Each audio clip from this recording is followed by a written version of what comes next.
বাংলার মসনদ থেকে মমতা বন্দ্যোপাধ্যায়কে উৎখাত করার ডাক দিব 1 ফেব্রুয়ারি 2026 সাল।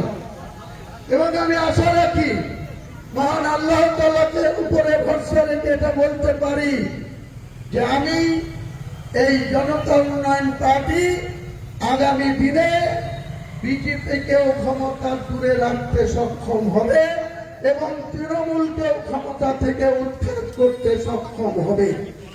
আম জনতার পার্টি, জনতা উন্নয়ন পার্টি।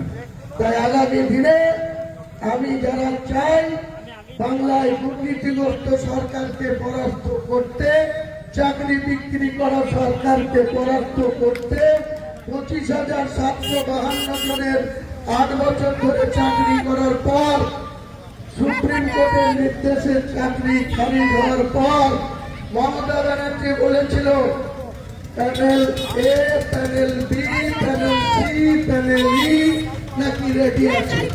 31 ডিসেম্বর 2025 অতিক্রান্ত।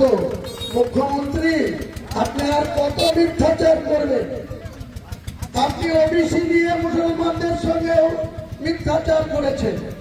ওয়াকফ আইন যখন ভারতবর্ষের সরকার মুসলিমদের সম্পত্তির উপরে হাত বাড়াতে চাইল, সরকারি আধিকারিকদের ওয়াকফের মোতাবের উপরে দখলদারি নিতে চাইল, আপনি বললেন আপনি বাংলার মুখ্যমন্ত্রী যতক্ষণ আছেন তার মুসলমানকে চিন্তা করতে হবে না, আপনি নাকি একাই মুসলমানদের সব কিছু করে দেবেন। কেন আজকে কেন্দ্রীয় সরকারের ওয়াকফ আইন আপনি মেনে নিলেন? কিসের স্বার্থে? আরএসএস এর কথায়? তলায় তলায় আরএসএস এর মার্কা মুখ্যমন্ত্রী আপনাকে উপযুক্ত শিক্ষা এই জনতা উন্নয়ন পার্টির নেতৃত্বে আগামী দিনে বাংলার মানুষ দেবে। তাই পলাশীর এই প্রান্তরে, পলাশীর ইতিহাস 1757 খ্রিস্টাব্দে বাংলা বিহার উড়িষ্যার শেষ নবাব এই পলাশী থেকেই পরাজয় স্বীকার করেছিল। আমি এই পলাশী থেকেই বলছি, ঐতিহাসিক পলাশী থেকে 2026-এ মমতা বন্দ্যোপাধ্যায়কে উৎখাত করার ঘোষণা এখান থেকে আগামী দিনে জনসভার মাধ্যমে হবে। সকলকে সম্প্রীতি বজায় রাখুন, শান্তি শৃঙ্খলা বজায় রাখুন এবং নিজের নিজের অধিকার প্রতিষ্ঠিত করার জন্য ন্যায়ের পক্ষে থাকুন। আসসালামু আলাইকুম।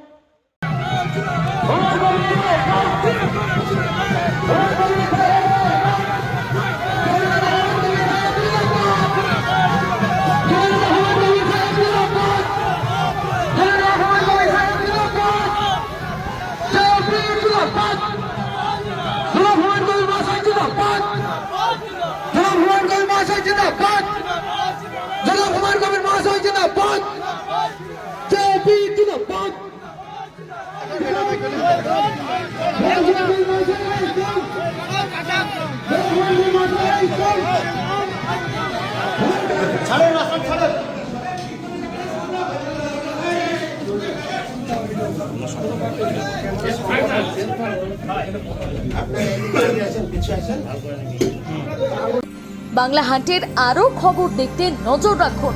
বাংলা খবর মানেই বাংলা হান্ট।